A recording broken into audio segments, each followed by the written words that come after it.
And welcome, welcome, welcome. This is Peter Winick. I'm the founder and CEO of Thought Leadership Leverage. And you are joining us today on our podcast, Leveraging Thought Leadership. My guest today, I'm really excited about this, and I hope you are as well, is Stephen M.R. Covey. So I'll give you the introduction, not that he necessarily needs one, but Stephen is the co-founder of CoveyLink and the Franklin Covey Global Speed of Trust practice.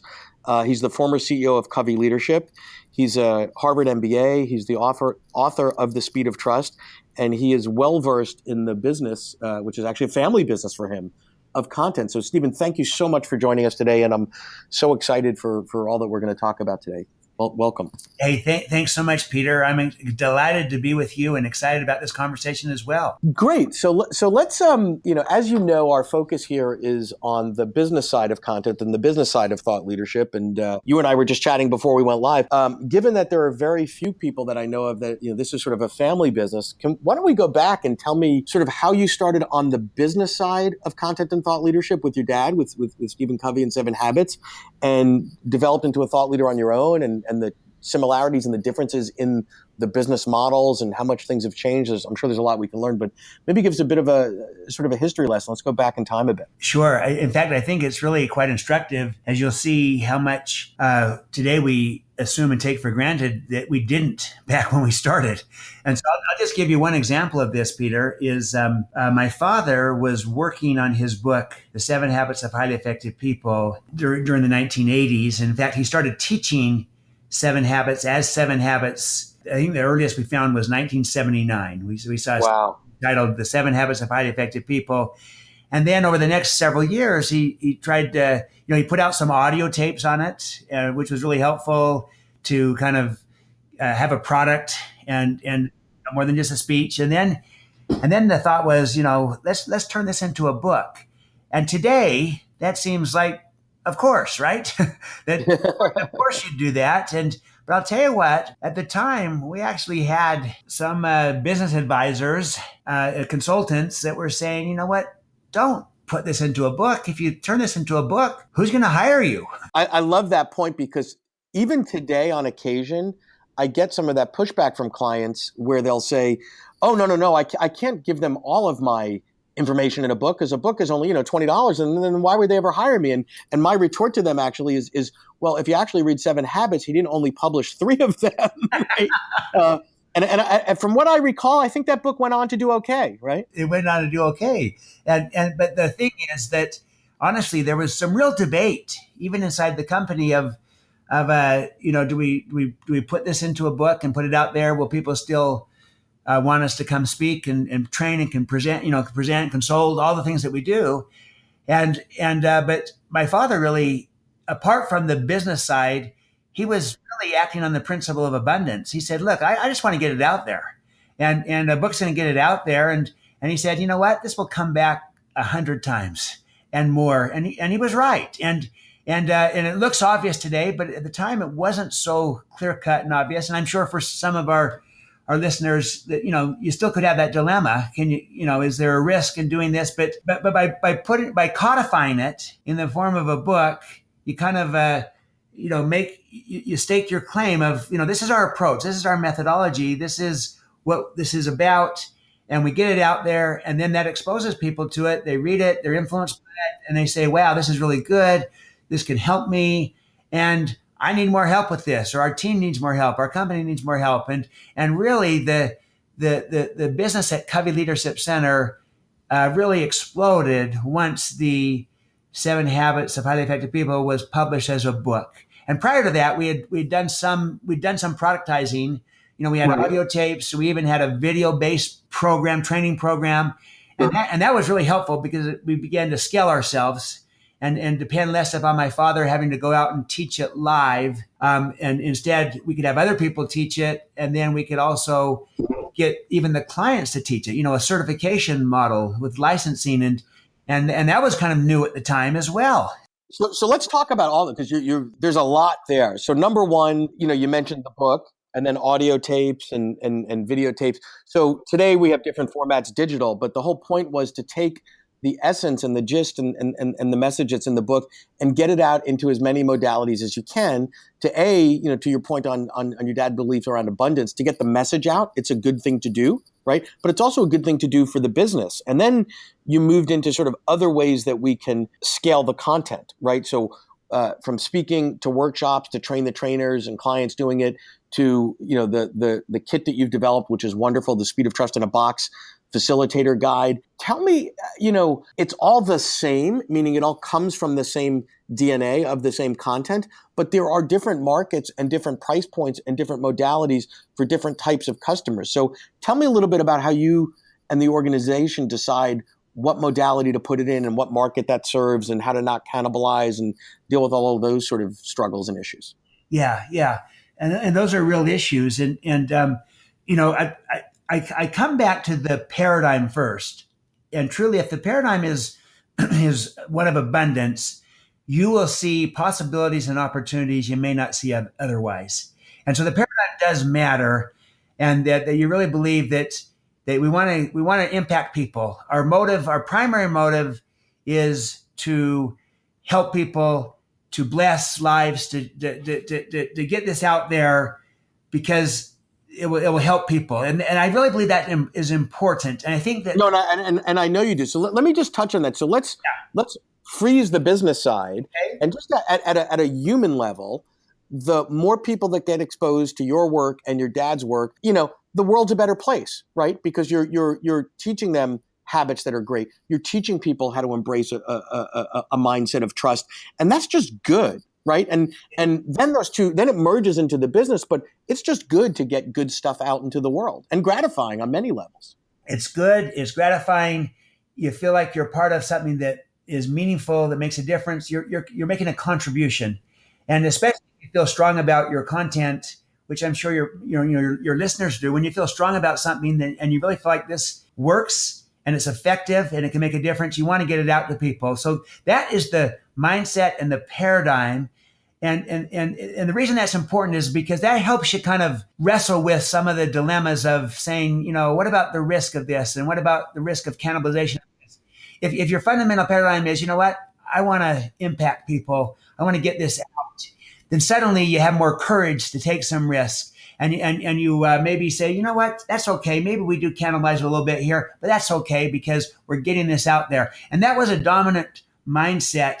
And we still had to figure out a number of other business decisions, but the belief was that it would come back around, and it has. And then we tried to find ways to target different audiences, and who's the audience, who could benefit from this. Always starting with mission first, always, and saying, okay, who is this audience that could benefit, and how might they, what modality might serve them best? And there might be multiple modalities that could serve them. But then we would ask the question, okay, and is there a sequence or a prioritization of those? And obviously with some things we learned it's important that we establish the business model first. And some modalities might have been more financially attractive than others, that we ultimately wanted to move to some of the others because it might reach more people, but as a financially attractive. And I'll give you a good example of that is, our initial work tended to be on the corporate side. And yet we had a lot of great stuff that we wanted to get to education and to not-for-profits. It's just that we wanted to price differently there and lower and have that be more of a mission type of approach. So it made more sense to start with the corporate side because that could help fund the other pieces. and had we started with all the mission-centric type things where we're going to have lower pricing, it wouldn't have been a smart business decision because we wouldn't have had the means to get our message out to everyone. So we adopted the mantra, no margin, no mission. And then the whole premise, we got to figure this out in a way that makes sense. But our goal was to try to reach as many people as we could. I love that. And today, it's sort of, I wouldn't say standard practice across the board, but it is quite common for organizations to be integrating the mission into the business with buy one, get one. And you look at what, Tom Shoes is doing or Warby Parker, any of those things. But when you were doing this years ago with 7 Habits, pretty unheard of, pretty radical, right? There was a line between, if you will, sort of the profit world and the mission world. But I love how you sort of aligned those things in your own way and were able to serve both constituencies well, and obviously grew a nice business from that. So it's pretty radical. at the time, it kind of was different thinking that you could literally create your margin by serving your mission, but also that you had to be focused, you had to be aware of margin in order to have a sustainable mission. And we integrated the two. We found the right approach for us, and it was captured in that expression: no margin, no mission. And because we were so mission oriented, we needed to orient ourselves at the time to become more margin oriented, more business oriented, because the mission was going to take care of itself, because that's who we attracted at the time. It was just, filled with people that wanted to change the world, all of which was the good thing and the right thing. But we had to figure out the right business model and how to be profitable at this, so that we could have a mission and that we could fulfill it. And that took trial and error. But the underlying premise was one of abundance. So we moved towards multiple markets, getting it out there in multiple modalities. We worried less about cannibalization. We wanted to make sure we added appropriate value at each price point, so that that it wasn't disproportionate or unfair in the value structure. But we didn't worry as much about pure cannibalization, or else we wouldn't have put the book out. If you're worried about that, at the end of the day, it's going to create more interest. And if we create value for our customers in a variety of different ways, then they'll want to buy and do business with us, buy from us. And so that's what happened. And we did come up with a lot of different ways, but we really try to target an audience and look at the best modalities to reach them, and then try to say, how could we repurpose the content in a way that really adds value? And that was the primary focus, versus trying to say, is this going to undermine and undercut and cannibalize our whole business? And now we were aware of that. I don't want to act like that didn't matter. It's just that we took some leaps of faith on this, that what? We think in the long run, a rising tide lifts every boat, and we're going to try to do that as a default position. And and as a result, we did a lot of interesting things and really scaled it and productized it and got it out in a lot of different forms, and it's impacted a lot of people for good. And it's helped grow the business too. So it's really worked both dimensions. And I want to give people a sense of the scale of what you did. So when you took over the company, according to my notes, and correct me if I'm wrong, the value of the enterprise was at $2.4 million. Not shabby, right? Within 3 years, you grew the shareholder value, so the enterprise value, to $160 million. So doing good and doing well can coexist. And that's an impressive growth. And I think, the numbers that aren't shown here on my notes are how many people were you able to touch when the company's valued at 160 million? I'm sure it's exponentially more than when you started. So it's mission, providing value for your organization, as well as just getting that message out there. So kudos to you. I want to transition a bit from you moved. So what's really fascinating about sort of you personally is you moved from sort of the business side of the house, the CEO of this organization, and figuring out the modalities and serving the clients and segmentation and technology and all that stuff. And now you transition into the other side of the house, where your own thought leadership, Speed of Trust, which is that 10 years already? More than 10 years? How long is that out? Wow. Yeah, we're at 11 years right now. Yeah. 11 years. Congratulations. So tell me a little bit about, when did you decide, and what caused you to decide to move from sort of, let's say, the back of the house to the front of the house? Yeah, it's an interesting question, Peter, because I started at the back of the house. I started on the business side, and many reasons for it. I came out of business school, got my MBA, and my mindset was business. And also my dad was just starting with this, and we thought, gosh, he's got some great ideas. We could really turn this into a sustainable business that can make a difference. And so that excited me, and creating a business model, figuring this out, really excited me. And that was where my energy was. And candidly also, Peter, it was a little daunting for me to, with my name, Stephen Covey, following the footsteps of my father. Yeah. Covey, who wrote, The 7 Habits of Highly Effective People and Principle-Centered Leadership, First Things First. It's kind of a tall task. Those are big shoes to follow. And it was almost easier to say, I'll carve my niche out on the business side. And my father will be the thought leader, and which is clearly where his passion and interest was. And so I felt compelled towards that. But then I started. No pressure, right? No pressure. But I genuinely felt excited about the business side. I did have a little bit of fear, honestly, of the other side, because I thought I'd just be, no matter what, just a poor man's comparison to my father. But I tell you what, as soon as I found what I wanted to say, it changed everything for me. Once I found this trust message, trust mattered, not just in a soft, nice social way, but in an economic way, that it impacted everything. It affected the speed at which we can move, the cost of everything. When I began to see that, and how most of the stuff on trust out there was either too soft and simplistic, kind of like trust everyone, that's nice, or too academic, but not really practical and tangible. And I said, trust is the ultimate tangible asset, and it impacts everything, and you can move the needle on trust. And most of the stuff out there, I felt like it was too soft or too academic and not practical, tangible enough. And I felt like there's a need for this. This matters. You can move the needle on it. You can get good at this. And currently we're not doing enough about it. And I started to become passionate about this. And it literally changed my paradigm. And it also gave me the courage to follow in my father's footstep and to have, the audacity to write a book when I'm following him with his same name, or, close to it, different middle initials. And it was because I felt like I found my voice, and I felt I had something to say. I love that. And that changed everything. And I think it matters, rather than just saying, hey, I'm going to become a thought leader. I think it's, what do you feel passionate about? What do you feel compelled to write about, to talk about, to learn about, to make a contribution and a difference? And I'll tell you what, trust was it for me.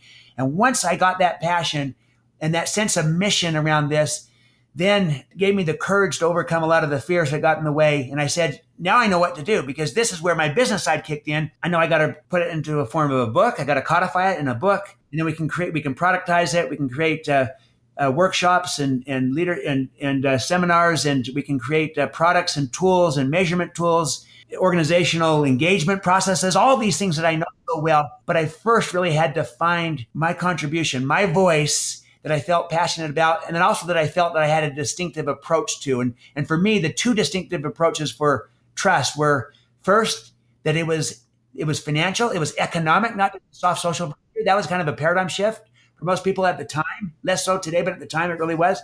And second, the trust was learnable as a skill, as a competency. Exactly. So the other thing that I think is fascinating, and it's easy to sort of somewhat overlook 11 years later, but the context. So when that book came out, we were right at the cusp of the real estate crisis, the banking crisis. People forget that the big, the too big to fail piece, the lack of trust that we had in these institutions, right, from General Motors to Citibank to on and on and on, was a big deal. So I think there was an incredible timeliness at that point in time, which always helps. But the fact that you were able to sort of find your, I don't want to say your voice, but something that you believed in, something that you were authentic about, something that you were passionate about, and then apply the skills that you had in terms of the codification, the productization, the positioning, the marketing. There's always a little bit of luck that helps us in life. Absolutely. And I had a little bit of luck, maybe a lot of luck. And also, I was following in the footsteps of my father, and you can't put enough of a value on that. It's because of, for me, I feel a sense of stewardship and responsibility to be true to his good name and the work that he's done. And that is a sense of stewardship that I have, but it also is a great obligation. And because I have, in a sense, I have a built-in starting platform that is something that I'm not assuming or taking for granted. I'm extremely aware of and grateful for. And so I acknowledge that there's all these great waves that I was really trying to ride, but in the midst of that, I did find what I felt passionate about. And I'll tell you what, I dabbled for 15 years prior to this when I was on the business side with saying, maybe I'll write on this, I'll write on that. But it wasn't until I felt authentic that this was my voice. This is what I want to talk about. This, I feel, is the big issue of our times, and it matters. And you move, that's when I got the courage. So I love that you're connecting courage to authenticity, because what I see in this space, in this sort of odd space of authorship and content and thought leadership, et cetera, are really two types of folks, right? There's somebody that manufactures something that they think the market needs right now, and they're somewhat opportunistic, and that's all fine and dandy, but it doesn't necessarily come from them. It's not really authentic, I'll say, right? And then there are others that have either been at it forever or not forever, but everything that they do, everything they bring to the world, whether it's in a blog form or a speech or whatever, is so part of who they are that you can feel it, smell it, and taste it. And obviously you can't fake the authenticity. And I think those folks that are sort of in the manufactured content business, if you will, they might get a good pop here and there, but they'll never have the sustainability. And they'll never have the runway that you do. And probably, I would argue, wouldn't have as much fun doing what they're doing, right? Because it's not who they are. I mean, for you to get up, to ask you to go out and spend your days talking about trust, what an honor, right? What an amazing thing for you to be able to do. Absolutely. I like how you framed that, Peter, because those are the kind of the different dimensions. And again, there's nothing wrong per se with trying to meet a market need and seeing a need and saying there's a need there and I can help fill that need. But the power is when you overlap kind of the market need with also what you feel strong about, passionate about, and also what you're good at. If you use Jim Collins' hedgehog factor from good to great, what there's a need for, what you're best in the world at, passionate about, and what drives your economic engine. And that's a big part of what the work that you do. You're trying to help people understand how you can create an economic engine around this, and so that you can drive it. And my father always, so those are the three dimensions. My father always added a fourth, to those three. And what he would add is, kind of, what do you feel called to do? What do you feel compelled to do? Where's your voice? And that sense. And when you add that to it, what drives your economic engine? What are you really passionate about, best in the world at? And what is meeting needs? You got to always meet needs. When you combine those, that could be exciting. But you still got to get better at it and learn how to best organize it, structure it, frame it, to make the economic engine work, because there are a lot of people that are trying to meet needs, but they haven't figured out how to make the economics work yet. Well, and that side of the house. It's interesting now that the sort of the back end of the house is moving so quickly and changing so fast, where you have to be a master of social media and apps and technology and big data and predictive analytics, and as well as the traditional workshops, keynotes, et cetera. To me, it's scary but exciting, because there's so many more ways to get content out to so many more people around the world today. But you have to be a lifelong student to constantly be learning and mastering and understanding these things. But it all starts with having great content, right? You can't take content that's not stellar, that's not par, that doesn't stand the test of time and sort of fake it out there. So it's the combination of having a beautiful foundation, a solid model, and then being a lifelong student in terms of the modalities and realizing that the shelf life of things today is just not as long as it used to be. Absolutely. So there are all those dimensions, but I'll tell you what, you need good content. 7 Habits has worked because it's great content. It really works for people. Well, I would say the same of Speed of Trust as well. Thank you. I do believe that Speed of Trust is trying to tie into principles that work and make them accessible to people. And so as a result, it has had some staying power. And so I agree with that. That having great content and being passionate about it is such a great starting point. And you figure out the other pieces to make that work when you start with that, versus if you're manufacturing what you feel passionate about. If you're really not, you're trying to just seize the opportunity only, you'll have hit and miss success, but it won't be as sustainable and it won't be as fun. I like how you brought that in. You won't feel as committed, as passionate, as inspired, and it won't be as fun. But when you can combine all these things, you bring great energy, great joy. And that's what trust does. That's why I feel so excited about it. It helps not only people move faster with less cost, the dividends of high trust, but it also creates greater energy, greater joy. And in a low trust world, we need more of that today. And so I feel like that's my mission, is to help be a catalyst in the midst of a crisis of trust in our world today, to help be a catalyst to bring about a renaissance of trust and to help others become part of that renaissance as well. And so I feel passionate about it and love the work that you're doing, because your work, Peter, is about helping thought leaders both recognize their voice, find their voice, but they know how to really impact people through their voice in ways that are meaningful to them, that matter, but also that are sustainable, so they can continue to do that and have more impact. So you do a very important work in the world. So let me just sort of close this out, because I think the gist of this is you can do great work, you can impact lots and lots of people, you can run a great business, and you can have a great time doing it. Those are not mutually exclusive.